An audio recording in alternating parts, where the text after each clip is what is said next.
साथियों नमस्कार, मैं राहुल सावरन आपके बीच डेली 15 मिनट की शो में मुलाकात करता हूं और मैं आपको बता दूं ये 15 मिनट की शो नाम का है, लेकिन इस 15 मिनट में कम से कम आप 40-50 से ज्यादा सवाल को सीखते हैं जो आपके एग्जाम के दृष्टिकोण से काफी महत्वपूर्ण रहता है। तो लगातार 15 मिनट तक मेरे साथ रहिएगा और ये सेशन अच्छा लगेगा तो आप सभी लोग लाइक करके कमेंट जरूर कर दीजिएगा कि आपको ये सेशन कैसा लगा। चलिए हम प्रश्न की शुरुआत करेंगे। उससे पहले मैं आपको बता दूं साथियों कि आप सब लोगों के लिए बैच ऑफलाइन में भी ऑनलाइन में भी जो है आपका एईडीओ के लिए बिहार सरकार के द्वारा जो सहायक शिक्षा विकास पदाधिकारी की वैकेंसी लाई गई है उसके लिए ऑनलाइन में कल से बैच स्टार्ट हो रही है और ऑफलाइन में जो है 8 तारीख से बैच स्टार्ट हो रही है। यदि आप पटना में हैं तो ऑफलाइन क्लास आकर ज्वाइन करिए, यदि साथियों आप पटना से बाहर हैं तो आप ऑनलाइन क्लास को जरूर ज्वाइन कर लीजिए। आपके एग्जाम के दृष्टिकोण से वो बैच साथियों बहुत ही ज्यादा महत्वपूर्ण होगा जिसमें बहुत कुछ आप सीखेंगे और मात्र एक परीक्षा पास करके जो है आप अधिकारी बन जाएंगे। क्लियर? चलिए साथियों हम शुरू करते हैं प्रश्न को। सभी लोग एक एक प्रश्नों का जवाब कमेंट में करिएगा। ये प्रश्न आपसे कहता है कि कौन सा रासायन क्षारीय भूमि सुधारक के रूप में कार्य करता है। देखिए साथियों यहां पर सवाल आपसे कहता है कि इनमें से कौन ऐसा है जो क्षारीय भूमि सुधारक के रूप में कार्य करता है।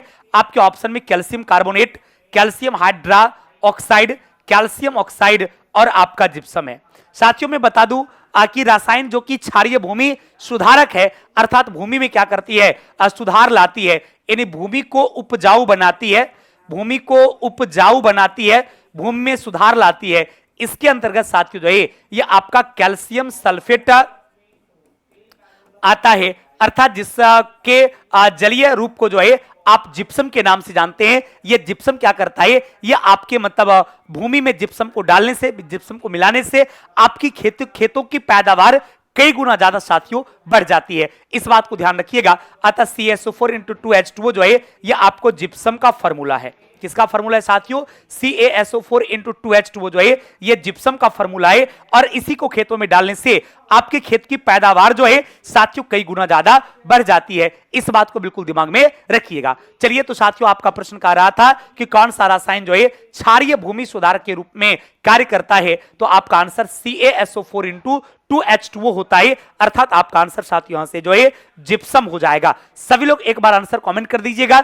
जितने भी हमारे प्यारे साथी सेशन को देख रहे होंगे सभी लोग एक बार आंसर कमेंट कर दीजिएगा जिप्सम, और आप सभी लोग साथियों जो है सेशन को लाइक करके शेयर कर दीजिएगा। अभी मात्र 15 मिनट में कई सवाल हम आपको बताएंगे जो आपके एग्जाम के दृष्टिकोण से महत्वपूर्ण हो। दूसरा सवाल तो आपने यहां पर सीख लिया कि जिप्सम का रासायनिक सूत्र क्या होता है। कई बार आपने देखा होगा कि डायरेक्ट आपसे परीक्षा में पूछा जाता है कि जिप्सम का रासायनिक सूत्र क्या होता है। जब इस जिप्सम को गर्म किया जाता है साथियों ध्यान रखिएगा, जब इस जिप्सम को गर्म किया जाता है तो इसी से CaSO4 × ½ H2O का निर्माण होता है। जब इस जिप्सम को गर्म किया जाता है साथियों तो इसी से CaSO4 × ½ H2O का निर्माण होता है और इसको क्या कहा जाता है? प्लास्टर ऑफ पेरिस कहा जाता है। क्या कहा साथियों?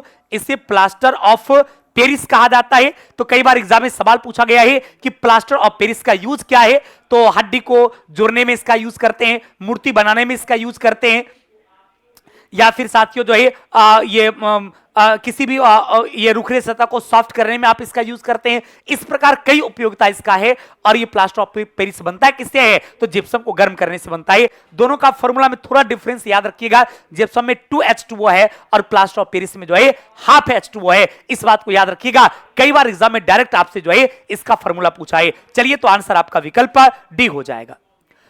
अगला प्रश्न कहता है कि एटम अर्थात परमाणु में न्यूट्रॉन की खोज किसने किया था, तो ध्यान रखिएगा परमाणु न्यूट्रॉन की खोज में ऑप्शन न्यूटन, रदरफोर्ड, चैडविक और बोर। आप लोग को मैं इसलिए समय देता हूं ताकि आप आंसर कमेंट कर सके। आंसर सही होगा तो आपकी कॉन्फिडेंस बढ़ जाएगी, आंसर गलत हो जाएगा तो आप सीख जाएंगे। इसलिए आंसर आप लोग तेजी से कमेंट करते जाइएगा। हम आपको जो है जब आप वीडियो को देखते हैं तो बाद में मैं आपकी कमेंट को देखता हूं। जो बच्चे सही कमेंट करते हैं बहुत अच्छा लगता है कि हमारे छात्र को सीख पा रहे हैं। और यदि बेहतर तरीके से डिस्कशन आप लोग देखना चाहते हैं तो हमारी डेली सुबह में इस यूट्यूब पे क्लास होती है 10 बजे से 11 बजे। तो आप लोग 10 बजे आइएगा तो काफी डिटेल डिस्कशन हम लोग करेंगे। यहां पर 15 मिनट का ये शो है जिसमें जरा क्वेश्चन करेंगे, इसलिए आप डिस्कशन का इंतजार मत यहां करिएगा, डिस्कशन के बारे में मत सोचिएगा। डिस्कशन मैं लेता हूं इसी चैनल पे काफी बेहतर तरीके से सुबह में 10 बजे।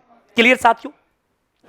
चलिए बाबू, तो आंसर कमेंट कर दीजिएगा। एटम में इस न्यूट्रॉन का खोज जो है ये आपको जेम्स चैडविक के द्वारा किया गया, यानी साथियों आपका आंसर विकल्प सी हो जाएगा।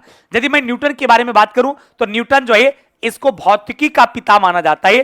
फिजिक्स के फादर की बात करेंगे, भौतिकी का पिता न्यूटन को माना जाता है। रदरफोर्ड साथियों जो है परमाणु के न्यूक्लियस का खोज किया था।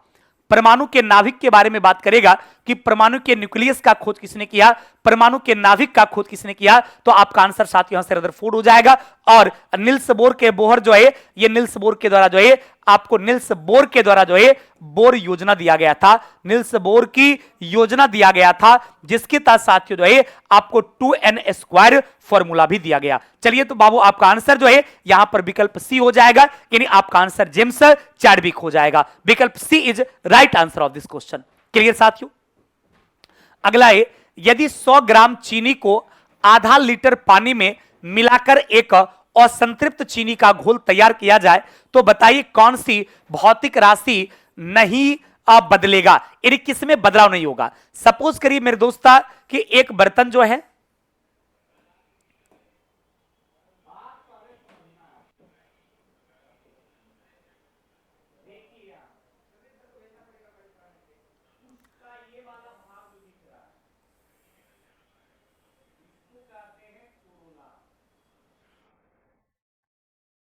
सपोज करिए साथियों ये बर्तन है, इस बर्तन में यहां तक जो है आपने पानी को भर दिया। क्लियर, इसमें आपका पानी भरा हुआ है और इसी में आपने क्या किया, चीनी को भी भर दिया। तो इसमें चीनी का मॉलिक्यूल्स क्या होता है पता है, चीनी का मॉलिक्यूल साथियों जो है पानी के मॉलिक्यूल्स के में घुल जाता है।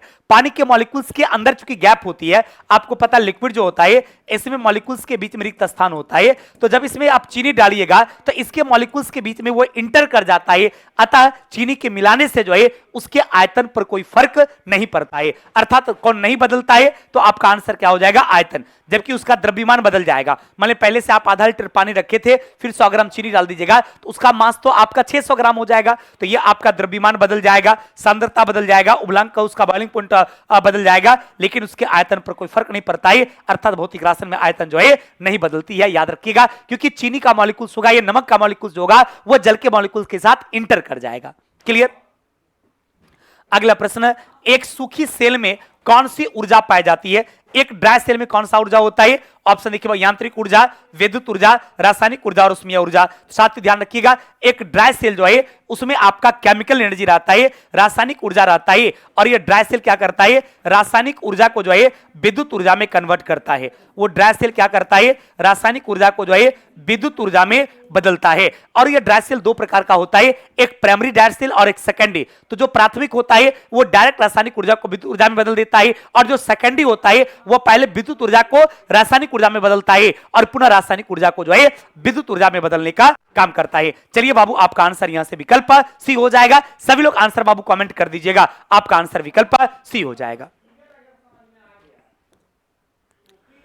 अगला प्रश्न, क्रोमेटोग्राफी का तकनीक का प्रयोग होता है। साथियों क्रोमेटोग्राफी का मतलब जानते क्या होता है, क्रोमेटो का मतलब होता है रंग, क्रोमेट का मतलब क्या होता है, कलर होता है। अतः कोई रंगीन मिश्रण है, यदि कोई रंगों का मिश्रण है तो रंगों के मिश्रण को अलग करने के लिए हम लोग क्या करते हैं, रंगों के मिश्रण को अलग करने के लिए जो है ये क्रोमेटोग्राफी का प्रयोग किया जाता है। आपने साथियों आज जब थ्योरी की क्लास किया होगा तो आपने इसको जरूर पढ़ा होगा। तो अब आप आंसर कमेंट करिएगा, क्या आपका आंसर रंगीन पदार्थ की पहचान करने में होगा, रंगीन पदार्थ की प्रभावी आसवन में होगा, एक मिश्रण से रंगीन पदार्थ को अलग करने में होगा, और द्रवों के शुद्धिकरण में होगा। तो आपका आंसर साथियों विकल्प सी हो जाएगा, क्योंकि क्रोमेटोग्राफी का यूज जो है एक मिश्रण से जो रंगीन पदार्थ है यानी कलर मटेरियल्स है उसका यदि वो मिक्सर है तो इसको अलग करने के लिए हम जो है क्रोमेटोग्राफी का प्रयोग करते हैं। यदि हम प्रभावी आसवन की बात करते हैं, फ्रैक्शनल डिस्टिलेशन का प्रयोग जो है यह आपको पेट्रोलियम के शुद्धिकरण के लिए किया जाता है। किसके लिए साथियों, पेट्रोलियम के प्यूरिफिकेशन के लिए जो है, पेट्रोलियम के शुद्धिकरण करने के लिए जो है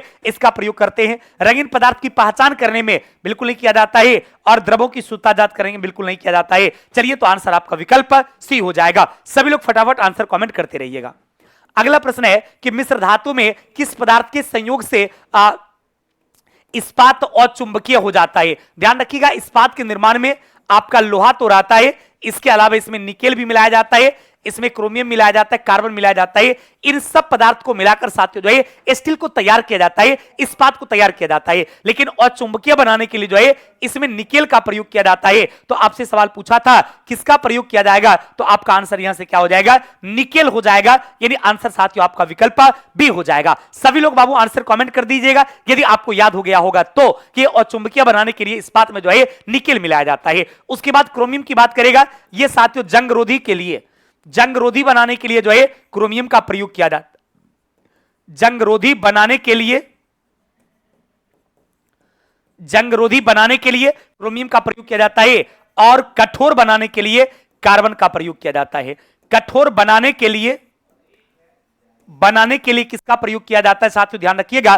तो कठोर बनाने के लिए जो है कार्बन का प्रयोग किया जाता है। चलिए बाबू आपका आंसर विकल्प बी हो जाएगा। विकल्प B is right answer of this question. Clear साथियों।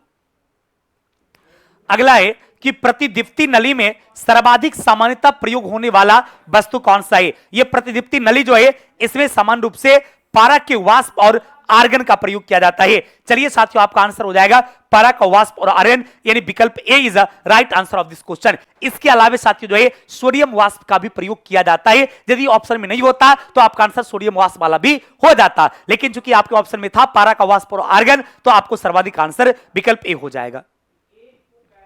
अगला चूना पत्थर का रासायनिक नाम क्या है साथियों, ध्यान रखिएगा। यह चूना पत्थर किसको कहा जाता है, तो CaCO3, यानी आपका कैल्शियम कार्बोनेट जो है इसी को चूना पत्थर या इसी को साथियों जो है संगमरमर के नाम से जाना जाता है। चलिए तो आपका आंसर क्या हो जाएगा, कैल्शियम कार्बोनेट, जो कि विकल्प ए में है, यानी विकल्प A is right answer of this question. यानी आपका आंसर कैल्शियम कार्बोनेट हो जाएगा, CaCO3 हो जाएगा, जिसे संगमरमर या चूना पत्थर के नाम से जानते हैं। क्लियर बाबू। चलिए तो आंसर विकल्प ए हो जाएगा। लगातार आप लोग आंसर कमेंट करते रहिए। अगला, निम्नलिखित में से कौन सा जल के साथ बिल्कुल अभिक्रिया नहीं करता है। यहां पर ध्यान रखिएगा, जो जल के साथ बिल्कुल अभिक्रिया नहीं करता वो है, जैसे आपका लेड है, मैग्नीशियम, एल्युमिनियम और सोडियम। ये तीनों जो है अलग अलग परिस्थिति में जल के साथ अभिक्रिया करता है, लेकिन ये सोडियम जो है ये जल के साथ अभिक्रिया नहीं करता है। तो आपका आंसर क्या हो जाएगा, आप विकल्प ये डी हो जाएगा। याद रखिए सोडियम, मैग्नीशियम, पोटेशियम ये सब जो है सामान्य तौर पर जल के साथ अभिक्रिया नहीं करता है, इस बात को दिमाग में रखिएगा। चलिए तो आपका आंसर क्या हो जाएगा, विकल्प डी हो जाएगा।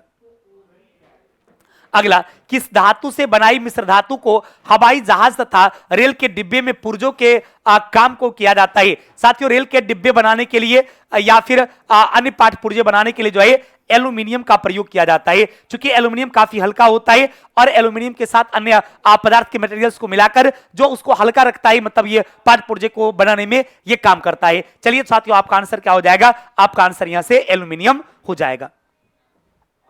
अगला, ताम्र संदूषण से बचने के लिए पीतल के बर्तन पर सामान्यतः किस धातु की परत चढ़ाई जाती है। टीन का, जस्ता का, एल्युमिनियम का और निकेल का। याद रखिएगा साथियों टीन का जो है उसके ऊपर लेप लगाया जाता है। पीतल के बर्तन के ऊपर साथियों जो है टीन का लेप लगाया जाता है, जैसे साथियों उसको सुरक्षित रखा जाता है। और लोहा के ऊपर याद रखिएगा जस्ते की परत कहां लगता है, तो लोहा के ऊपर जो है साथियों जस्ते का परत चढ़ता है। लोहा के ऊपर जो है लोहे को जंग से बचाने के लिए जो है जस्ते की परत का प्रयोग किया जाता है। चलिए तो आंसर बाबू आपका विकल्प ए हो जाएगा। क्लियर। ये साथियों 15 मिनट की शो है, इसमें डिस्कशन की अपेक्षा ना करिए। आप लगातार कमेंट करते रहिए, आंसर कमेंट करते, सेशन को लाइक करते रहिएगा और वीडियो को शेयर करिएगा ताकि आपके दोस्त को मिले। यदि आप एक एक प्रश्नों का बेहतर तरीके से डिस्कशन करना चाहते हैं, काफी विस्तार पूर्वक डिस्कशन देखना चाहते हैं, तो आज भी मैंने साथियों सुबह में 10 बजे क्लास लिया है और सोमवार से लेकर शनिवार तक डेली इसी यूट्यूब पर हमारी सुबह के 10 बजे क्लास होती है। उस क्लास को एक बार देख लीजिएगा साथियों, आपको इस बात का एहसास हो जाएगा कि केमिस्ट्री को, साइंस को कितना आसानी तरीका से भी पढ़ा जा सकता है। तो आप लोगों से निवेदन है कि मेरी सुबह के 10 बजे भी क्लास को एक बार जरूर देखिएगा और रेगुलर यदि आप बेहतर रिजल्ट चाहते हैं तो सुबह में 10 बजे आप लाइव आकर जो है उस क्लास को देखिए। आप यकीन करिएगा साइंस आपका बिल्कुल आसान हो जाएगा। क्लियर बाबू। चलिए अगला है कि पेंसिल का लेड क्या होता है भाई, तो लेड पेंसिल में ग्रेफाइट का प्रयोग किया जाता है, उसमें ग्रेफाइट आता है, लेकिन याद रखिएगा लेड पेंसिल उसका नाम होता है, लेकिन इसमें लेड नहीं पाया जाता है। इस बात को ध्यान रखिएगा, इसमें लेड अर्थात शीशा नहीं पाया जाता है, इसमें शीशा नहीं पाया जाता है। इस बात को ध्यान रखिएगा, इसमें लेड नहीं पाया जाता है, सीसा नहीं पाया जाता है। कई बार आपसे एग्जाम में सवाल पूछा गया है कि बताइए लेड ये पेंसिल जो है उसमें सर्वाधिक मात्रा में क्या रहता है, तो बच्चे कंफ्यूज करके सीसा मार, जबकि नहीं, वो साथियों ग्रेफाइट का बना होता है, यानी आंसर आपका विकल्प बी हो जाएगा।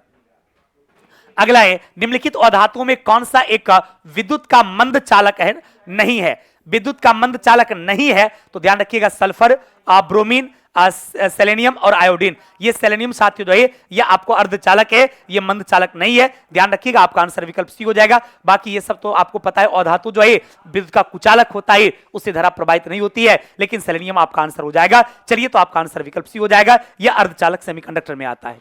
अगला, अशुद्ध जल से बड़ी मात्रा में पेयजल तैयार करने के लिए किसका प्रयोग किया जाता है, यह आपका निर्लवीकरण का, आसमन का, आयन आदान प्रदान करने का, क्लोरीकरण का। याद रखिएगा, बड़ी मात्रा में पेयजल को तैयार करने के लिए जो है निर्लवणीकरण का प्रयोग किया जाता है, यानी आपका आंसर विकल्प हो जाएगा। हालांकि जल के शुद्धिकरण करने के लिए जो है आसमन का भी प्रयोग किया जाता है और क्लोरीकरण से भी पानी को शुद्ध किया जाता है, लेकिन जब बड़ी मात्रा की बात किया जाएगा तो आपका आंसर साथियों निर्लवणीकरण हो जाएगा।